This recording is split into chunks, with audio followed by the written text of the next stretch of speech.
Welcome to Movies Recap channel. Today I want to show you a 2001 French period action horror film directed by Christophe Gans, co-written by Gans and Stéphane Cavel. The plot is loosely based on a real-life series of killings that took place in France in the 18th century and the famous legend of the Beast of Gevaudan. The film begins during the French Revolution, with the aged Marquis de Pcher as the narrator, writing his memoirs in a castle, while the voices of a mob can be heard from outside. The film flashes back to 1764, when a mysterious beast terrorized the province of Gevaudan and nearby lands. Grégoire de Fronsac, Samuel Le Bihan, a knight and the royal naturalist of King Louis XV of France, and his Iroquois companion Mani, Marc de Cascos, arrive in Gevaudan to capture the beast. Upon arrival, they rescue Jean Chassel, Philippe Naon, an aged healer, and his daughter La Bavarde from an attack by soldiers. The young and enlightened Thomas, Marquis de Pcher, Jérémy Renier, later befriends the two outsiders. Fronsac is initially skeptical about the beast's existence, since survivors describe it as much larger than any wolf he has ever seen.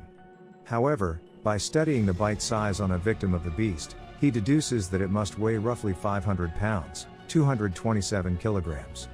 Captain Demel, Eric Pratt, an army officer leading the hunt for the beast, has killed dozens of ordinary wolves, but has not come close to the actual killer. While staying in Gevaudan, Fronsac romances Marianne de Mérangius, Émilie de Quen, the daughter of a local count, whose brother, Jean-François, Vincent Castle, was also an avid hunter and a world traveler, before losing one arm to a lion in Africa. Fronsac is also intrigued by Silvia, Monica Bellucci, an Italian courtesan at the local brothel. While investigating another victim, Fronsac finds a fang made of steel, which increases his doubts of the beast's existence. Another witness swears that the beast is controlled by a human master. Fronsac studies the patterns of the attacks and victims, trying to find a common thread and reveal a murderer. As the investigation proves to be unfruitful, the king's weapons master, Lord de Butern, Johann Layson, arrives to put an end to the beast. However, instead of doing so, Butern kills an ordinary wolf and tells Fronsac to alter the corpse so it resembles the monster accordingly. Fronsac hesitantly does so, and the bogus wolf is sent back to Paris, where it is put on display, much to the pleasure of the king and the French aristocracy. In Paris, the king's advisor shows Fronsac a copy of a book titled L'Édifiant, French for the edifying. Within the book are treasonous theories, such as that the beast has come to punish the king of France for his indulgence of the philosophers, and that the modern embrace of science over religion is heresy. Fronsac realizes that the beast is actually an instrument of a secret society, the Brotherhood of the Wolf, which is working to undermine public confidence in the king and ultimately take over the country.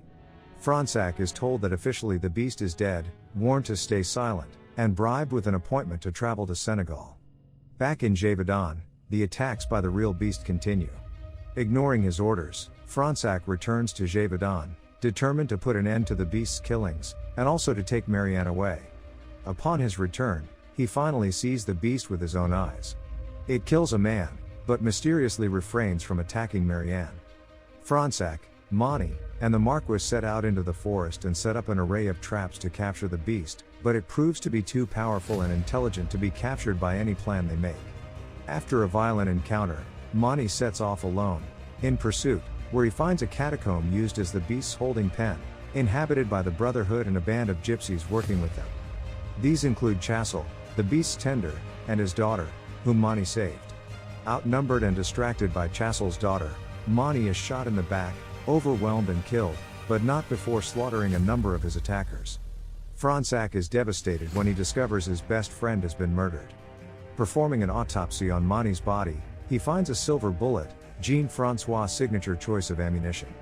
In a fit of rage, a vengeful Fronsac goes to the catacombs, finding a pile of copies of L'Édifiant. He kills many of the gypsies and discovers the beast's lair, before leaving so that he can burn Mani's body at dawn. After collecting Mani's ashes, he is overpowered by the local authorities and imprisoned. Sylvia visits him in jail and reveals to him that she is a spy for the Vatican. She explains that Henri Sardis, Jean-François Stevenin, the local priest and leader of the Brotherhood, believes that he is restoring worship of God to France. Pope Clement XIII has decided that Sardis is insane, and sent her to eliminate him. She then poisons Fronsac, telling him he knows too much. Fronsac is presumed dead, and buried, when in fact Sylvia's poison has only put him into a temporary coma. Henri Sardis decides to kill Marianne, and he persuades Jean-Francois to do so as a way to combat his incestuous lust for his sister. Jean-Francois comes to Marianne's room and reveals to her that he is the beast's master. It recognized his scent on her when it came near her, which is why it did not attack. He also reveals that his right arm is in fact intact, albeit badly scarred, and he has kept it hidden. His arm is seen stroking the beast earlier in the film. Jean-Francois then rapes and nearly kills Marianne. Sylvia's agents exhume Fronsac, who had not been killed but merely put into a temporary coma, and he appears at one of the Brotherhood's secret sermons. In the resulting climactic battle, he kills several gypsies and duels Jean-Francois to the death. The other members of the Brotherhood attempt to flee, but they are corralled and arrested by Captain Demel and his men.